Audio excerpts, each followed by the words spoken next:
اما بعد فاعوذ باللہ من الشیطان الرجیم بسم اللہ الرحمن الرحیم سبحان الذی اسری بعبدہ لیلا من المسجد الحرام الی المسجد الاقصی صدقت یا رب العالمین۔ آپ تمام حضرات مل کر حضور علیہ السلام کی بارگاہ اقدس میں درود شریف کا نذرانہ پیش فرما لیں۔ الصلاۃ والسلام علیک یا،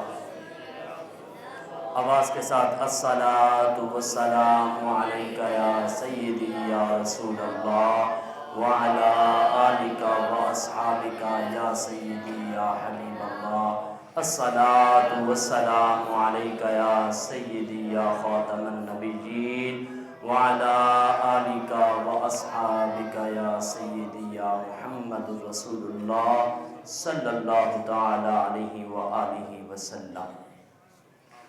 سامعین محترم، آج مجھے مرکز اسلام میں جس عنوان سخن پر لب کشائی کرنے کی سعادت حاصل ہو رہی ہے وہ ہے حضور اکرم صلی اللہ علیہ وآلہ وسلم کی عظمت و شان بسلسلہ معراج النبی صلی اللہ علیہ وآلہ وسلم۔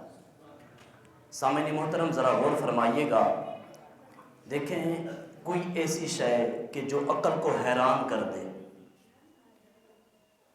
ایسی شے کوئی ظاہر ہو جو عقل کو حیران کرے، اگر وہ شے کسی ولی سے ظاہر ہو اسے کرامت کہتے ہیں، اگر کسی نبی سے ظاہر ہو اسے معجزہ کہتے ہیں۔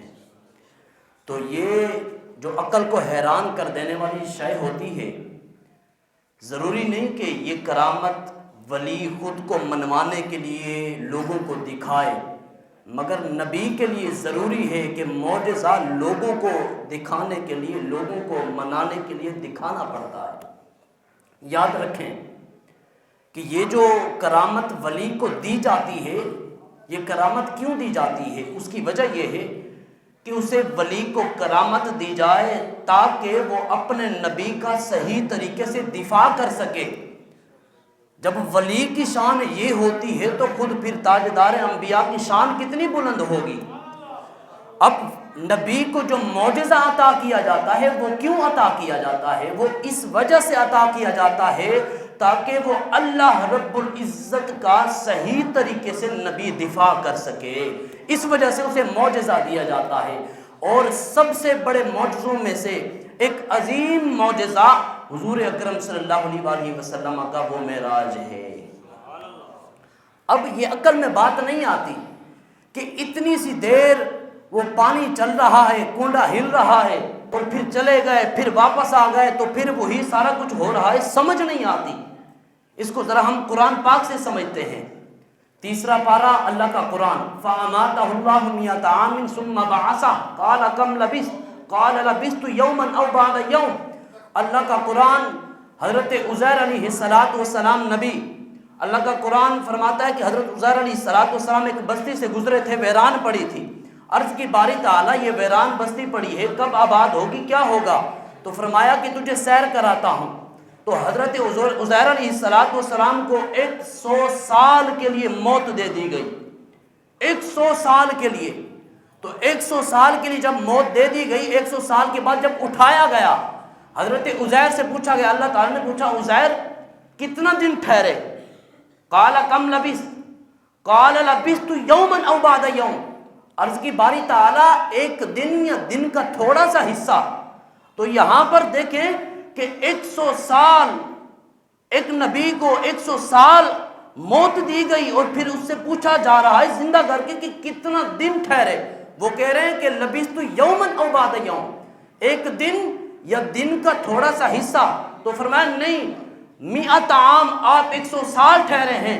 دیکھیں 100 سال کا وقت ایک نبی کے لیے وہ ایک دن یا دن کا کچھ حصہ بن سکتا ہے، تو پھر یہ شان تو نبی کی ہے جو نبیوں کا تاجدار ہے، اس کی شان کتنی بلند ہوگی۔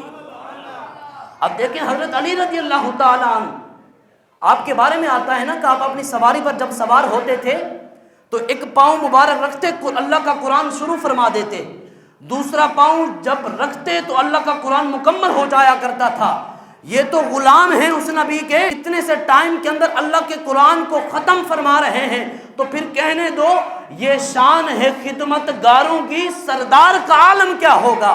ارے یہ تو غلاموں کی شان ہے، تھوڑے سے وقت کے اندر قرآن کو ختم کر دیتے ہیں، تو پھر جو امام الانبیاء ہیں وہ تھوڑے سے ٹائم کے اندر آئیں اور جائیں، اس میں کچھ بھی نہیں ہو سکتا۔ اس وجہ سے اللہ نے فرمایا سبحان الذی اسریٰ بعبدہ، پاک ہے وہ ذات جس نے اپنے بندہ خاص کو سیر کرائی۔ توجہ کرانے کی بات ہے کہ سبحان فرمایا، جس طرح ہم کسی کو کوئی شے تنبیہ کرنی ہو، کوئی نوٹ لکھنا ہو، کسی کی توجہ دلانی ہو تو لکھا ہوتا ہے یہ تنبیہ ہے، لکھا ہوتا ہے یہ نوٹ ہے، یہ اہم شے ہے، تو ہم وہاں توجہ کرتے ہیں یار باقی یہ کوئی ہماری توجہ دلائی جا رہی ہے، اس پر ہمیں عمل کرنا ضروری ہے۔ اللہ نے فرمایا سبحان الذی اسریٰ، پاک ہے وہ ذات جس نے سیر کرائی۔ اب کوئی کہے کہ سیر کہاں ہوئی، کس نے کرائی، یہ اپنی طرف سے ہے۔ اب دیکھیں اللہ فرما رہا ہے سبحان اللہ، پاک ہے وہ ذات۔ جس طرح اللہ رب العزت کو پاک ماننا ضروری ہے، اسی طرح نبی اکرم صلی اللہ علیہ وسلم کی معراج کو بھی پاک ماننا ضروری ہے۔ اور پھر حضور اکرم صلی اللہ علیہ وسلم کو لے جایا گیا، پہلا آسمان، دوسرا آسمان، تیسرا آسمان، چوتھا آسمان، پانچواں، چھٹا، وہ عرش معلیٰ کا راز۔ اللہ نے فرمایا محبوب آج تو مجھے دیکھ لے، میں تجھے دیکھ لوں، دیکھنے کا مزہ آج کی رات ہے۔ علیہ السلام کو بھی معراج عطا ہوئی جنت کے اندر، نوح علیہ السلام کو معراج عطا ہوئی کشتی کے اندر، ابراہیم علیہ السلام کو معراج عطا ہوئی وہ جو آگ آپ کے لیے گلزار بن گئی تھی اس کے اندر۔ موسیٰ علیہ السلام بھی عرض کرتے رہے ربی آرینی ربی آرینی ربی آرینی، رب نے ایک پہاڑ کے ذریعے جلوہ ڈالا تو موسیٰ علیہ السلام نیچے آ گئے۔ اب دیکھیں حضور کتنا بلند ہے، حضور جب پہنچے تو وہاں پر اللہ رب العزت سے جو باتیں ہوئی، واپس آئے تو وہ نمازیں، وہ واقعہ بہت لمبا ہے، آتے جاتے 9 دفعہ اللہ کے پاس آئے اور گئے، اللہ کے موسیٰ علیہ السلام آگے تھے۔ علماء فرماتے ہیں وجہ کیا ہے کہ موسیٰ علیہ السلام کے پاس آتے تھے، پھر موسیٰ پھر عرض کرتے، پھر حضور اللہ کی بارگاہ میں جاتے۔ مفسرین فرماتے ہیں کہ جب حضرت موسیٰ علیہ السلام نے عرض کی تھی نا ربی آرینی انظر الیک، مولا مجھے اپنا جلوہ دکھا، رب کی بارگاہ میں حضرت موسیٰ نے 9 مرتبہ عرض کی تھی، 9 مرتبہ، تو پھر 9 مرتبہ حضور آئے اور گئے، حضور آئے اور گئے۔ یہاں پر اللہ رب العزت بتانا یہ چاہتا تھا موسیٰ ڈائریکٹ تو میرا نظارہ تو نہیں کر سکا، ڈائریکٹ تو مجھے نہیں دیکھ سکا، مگر یہ دیکھ کہ جو محبوب مجھے دیکھ رہا ہے تو اسے دیکھ لے۔ ارے جو محبوب میرا چہرہ دیکھ رہا ہے یہ میرے محبوب کی معراج ہے، تو میرے محبوب کے چہرے کو دیکھے گا یہ تیری معراج ہے۔ اس وجہ سے حضرت موسیٰ علیہ السلام حضور علیہ السلام کا دیدار فرماتے رہے۔ نہیں سمجھے عقل دے تھوڑے، اللہ یار دی گل نہ موڑے، آکھے رب کو نین دا خواجہ معراج کرن لئی آجا۔